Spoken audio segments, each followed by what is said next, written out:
एक बार की बात है। एक गांव में सोहन लाल सब्जियों का व्यापारी रहता था। वो अपने खेत में ही सब्जियां उगाता था, पर दिक्कत ये थी कि उसका खेत कब्रिस्तान के पास में था। पूरे गांव में खबर थी कि रोज रात को एक लंबे काले बालों वाली चुड़ैल अपनी कब्र से निकलकर भटकती रहती थी। अरे मैं क्या करूं? घर के बाहर इतनी जगह नहीं कि सब्जियां उगा सकूं, और इस कब्रिस्तान के पास सब्जियां उगाने में तो कभी कभी डर लगता है, कहीं ये मुझ पे भारी ना पड़ जाए। सोहन लाल रोज अपने खेतों से सुबह सब्जियां तोड़ता और ताजी सब्जियां पूरे गांव में बेचता और अपना गुजर बसर चलाता था। फिर एक दिन अरे मैं तो भूल ही गया कि आज तो सब्जियों के नए बीज लाने थे बाजार से। उन्हें खेतों में बोना जरूरी है, वरना इस सीजन की सब्जियां कैसे उगेंगी। सोहन लाल बाजार चला जाता है नए बीज लेने, और वापसी आते आते शाम हो जाती है। अरे आज तो शाम हो गई। मैं जल्दी से सब्जियों के बीज खेतों में बो देता हूँ, इससे पहले कि रात हो जाए। फिर सोहन लाल सब्जियों के बीज खेत में बोने लगता है। समय का पता ही नहीं चलता कि कब रात हो जाती है। तभी अचानक कब्रिस्तान से हू हू की आवाजें सुनाई देने लगती है, मानो कब्रिस्तान में कोई जाग गया हो।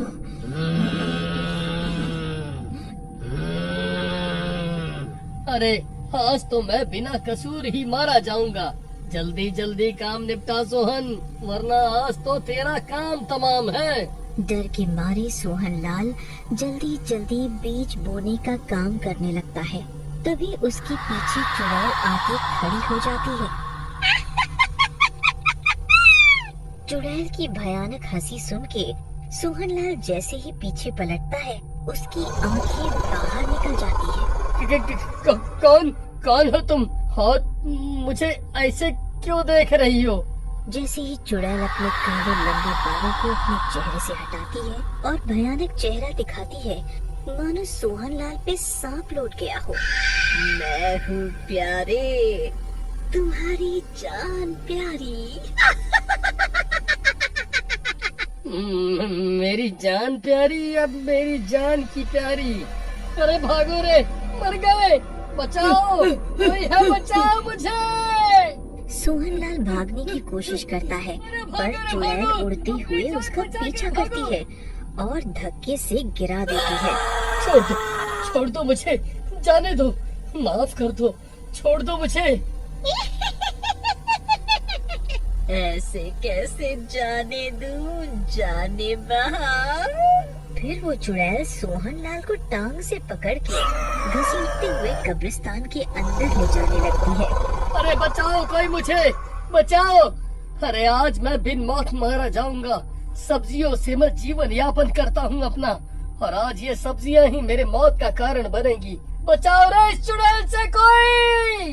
इस घनघोर काली रात में सुनसान खेतों के बीच कोई सोहन लाल की चीखें नहीं सुनता, और चुड़ैल सोहन लाल को घसीटते हुए अपनी कब्र के अंदर ले जाती है। आज बाकियों की तरह तू भी मेरा शिकार बनेगा। कि वहाँ बहुत सारे मरे हुए लोगों की लाशें पड़ी होती हैं। कितनों को तो चुड़ैल ने आधा अधूरा खाया होता है। अरे ये चुड़ैल तो ना जाने कब से लोगों को मारती आ रही है।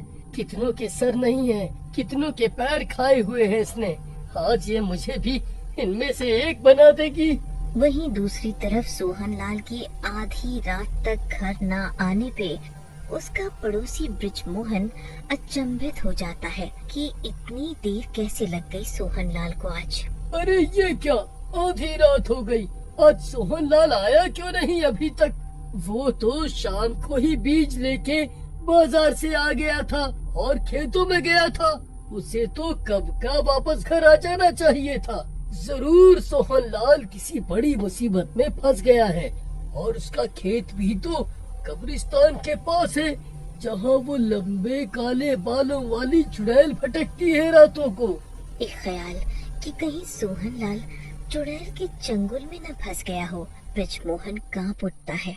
मुझे जल्दी से वहाँ जाके देखना होगा, कहीं उस चुड़ैल ने सोहनलाल पे हमला न कर दिया हो।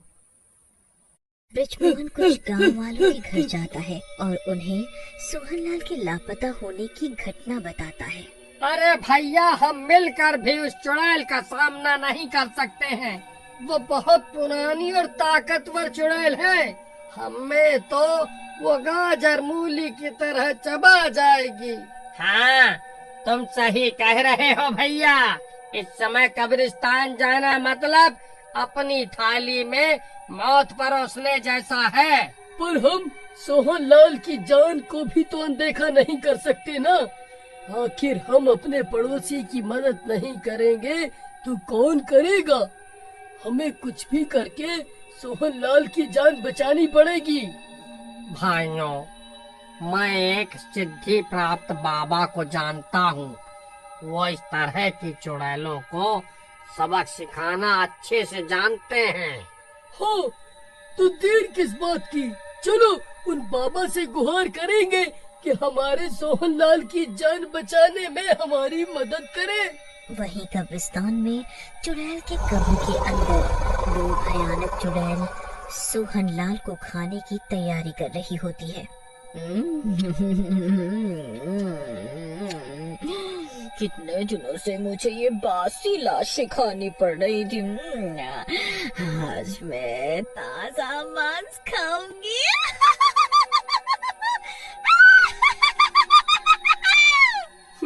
ये तुम सही नहीं कर रही हो चुड़ैल।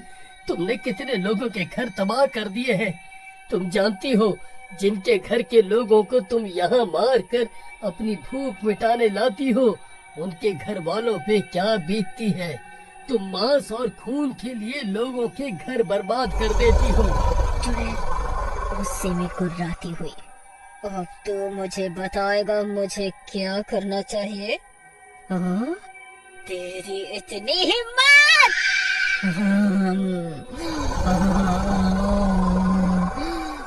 तुझे तो मैं जिंदा कच्चा चबाऊंगी। इन्हें तो फिर भी मार कर इनका दर्द खत्म करके तब खाया है। तुझे तो मैं तड़पा तड़पा के मारूंगी। वहीं ब्रिजमोहन गांव वालों और सिद्धि प्राप्त बाबा के साथ उसी कब्रिस्तान में पहुंच जाता है। तभी सूर्य की बारिश शुरू हो जाती है। चुड़ैल बाहर आ! उन मासूमों पे क्या ताकत दिखाती है अपनी, मुझसे आमना सामना कर। ये कौन है जो मुझे ललकार रहा है? जा चुड़ैल जा, तेरे पापों का घड़ा भर चुका है। तेरा खात्मा आज तय है। मेरा कोई बॉल भी बाका नहीं कर सकता। पहले मैं देखूं कौन है इतना ताकतवर जो मुझे ललकार रहा है, फिर तुझे खाऊंगी। चुड़ैल अपनी कब्र के बाहर आती है और देखती है कि वहाँ बाबा और गांव वाले खड़े होते हैं। आओ आओ, तुम सबकी मौत तुम्हें यहाँ बुला के लाई।